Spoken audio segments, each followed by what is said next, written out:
Hi guys, and welcome to the first episode of the Ask Nugget Show, where I'm going to do my best to answer questions from the community in relation to cryptocurrency and blockchain technology. So let's dive into it. The first question comes from Josh, and it says, I don't understand the OKX situation. How can liquidated futures contracts go unfilled? So for those of you that aren't aware, there's a bit of a sticky situation unfolding at the moment on a large Hong Kong-based exchange, OKX, where someone has accumulated a large position. So for those of you that are new to trading, you can trade on margin, where you borrow money, more money than you have in your account, and that's called leverage. And if you borrow money to bet the price is going to go up, that's called going long. And if you bet the price is going to go down, that's called going short. Now, someone's accumulated a long position of $460 million worth of Bitcoin. So they're betting that that price is going to go up. Now, the price started to go down recently, and it got to the point where the person's collateral, the amount of money they have in their account, can't cover the losses once they include the leverage that they've borrowed and all that money. So that's when the exchange will liquidate your position and say, no, we need all that money to cover the losses because of how much leverage you had. So that order gets executed. So $460 million of orders try to get sold. But sometimes, as we see in the order books, and I've done videos on this, you can see that visual representation of orders in the order books. Sometimes those orders can get pretty thin, or that there's not many there listed. And obviously, in this case, there wasn't $460 million worth of buy orders sitting there. So that position gets liquidated. It tries to sell to buyers, but there's no buyers there. So what happens is that $420 million of the initial 460 is gone unfilled. So basically the account shows a negative value, and at the moment for this futures contract or the next round of people betting the price is going to go up and down, at the moment they have $800 million worth of what's called open interest. Well, that's how many bets are currently placed, people betting that it will go up or down. So half of those people at the moment are actually betting that the price is going to go down, and they were right, and they should be entitled to a lot of money, those profits.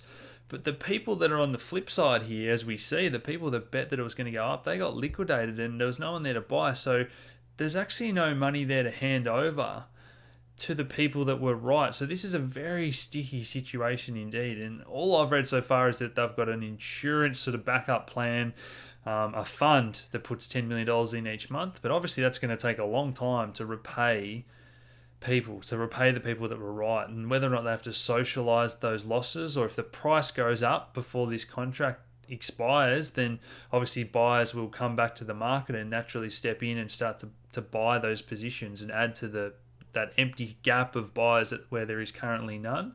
But if prices go down, this can get even more messy. So the people that bet it's going to go down are making more and more profit, but it's theoretically the person on the other side of that trade's already been liquidated and has no more money to hand over to them. So I hope that all makes sense. Bit of a sticky situation. Have a read about that on Reddit, and let's keep an eye on OKX Twitter for updates to see how this is going to unfold, and whether or not it's going to affect the market as a whole. Next question comes from Jarrah. So his question says, I was in the INS World ICO, and he heard that myself and others had taken profit. This one hit the exchanges at 14x, 14 times the ICO price. But he missed that chance. This happens to a lot of people, particularly if you're new, you don't have your head around all this, you might not have an account with the exchange where certain coins get listed. And now it's gone down a long way, like a lot of altcoins lately. Now he says, yeah, I take 100% responsibility. He didn't really have any strategy in place. And so what's your strategy if this has happened? Would you sell the coin or wait? Now, this kind of overlaps with the next question we've got here from Gary saying, what would you be buying right now? Top 3 coins or altcoins attractive? So my answer is, we've seen some big players come out like Charlie Lee saying, look, everyone should own a Bitcoin before they start looking at altcoins. Now, a lot of people don't have that much money laying around, but I guess my train of thought is very similar in that I do believe a lot of people should own Bitcoin first, and then you go down the list and you should definitely own one of the platform-based coins that maybe the Internet 3.0, Web 3 that we're calling it, is going to be built on top of that. So whether that's, Ethereum, EOS, Neo, Cardano, the list goes on.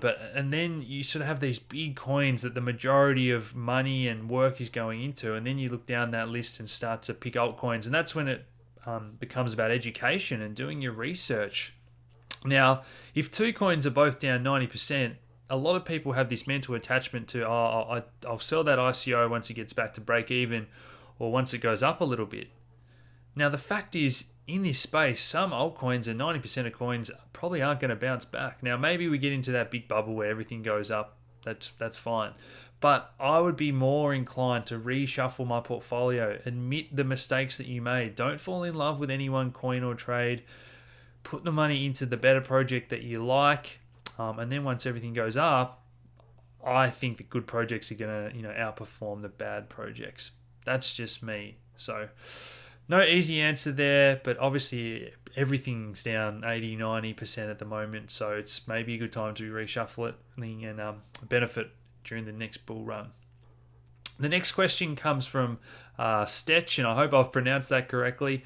Would you mind providing an update on Horizon State? So trading below 30 cents, but they're working really hard, and in Indonesia and plenty of other projects, it still all looks very promising. So I agree. This one ICO price was around 5 or 6 cents from memory, and that's when I said, look, this is the most underrated project in my mind out there. They raised less than $1 million from memory. So now they've got lots of partnerships, lots of projects. I love the team, working product. I love the token economics in terms of they're going to save governments and business a lot of money by using the token and the blockchain to run those votes. And the way it works is that they have to buy tokens from circulation.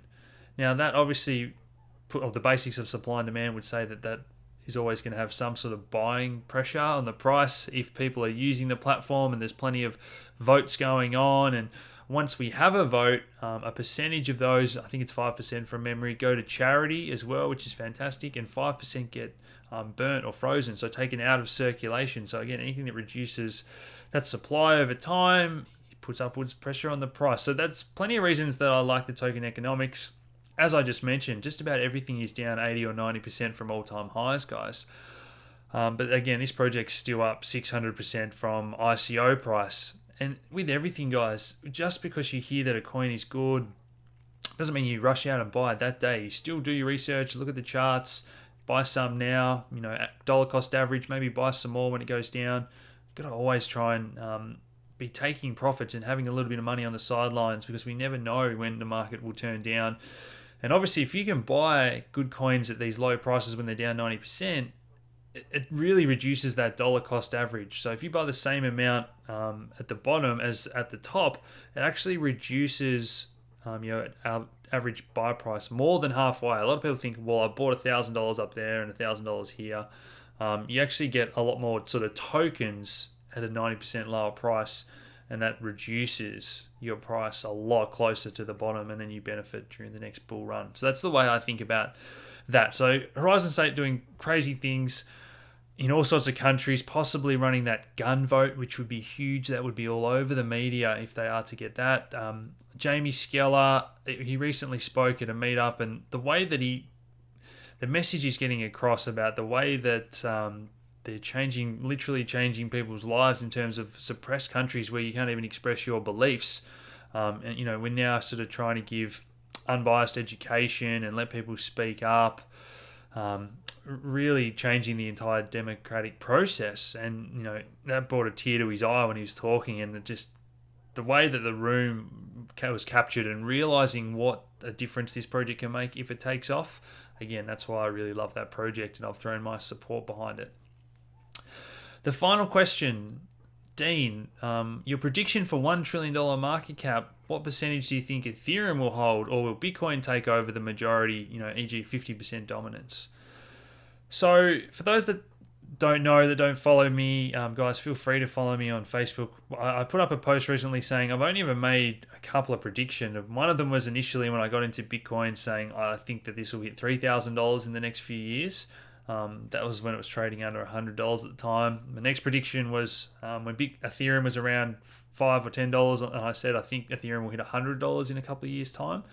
Now, obviously, both those were far surpassed, which is just crazy to think about how far they've come in a few years. It makes me look forward to the future. But the next prediction I made is the $1 trillion market cap for all of cryptocurrency, and that's probably not as near as a wild claim as the first two, considering we hit the $700 or $800 billion market cap last year.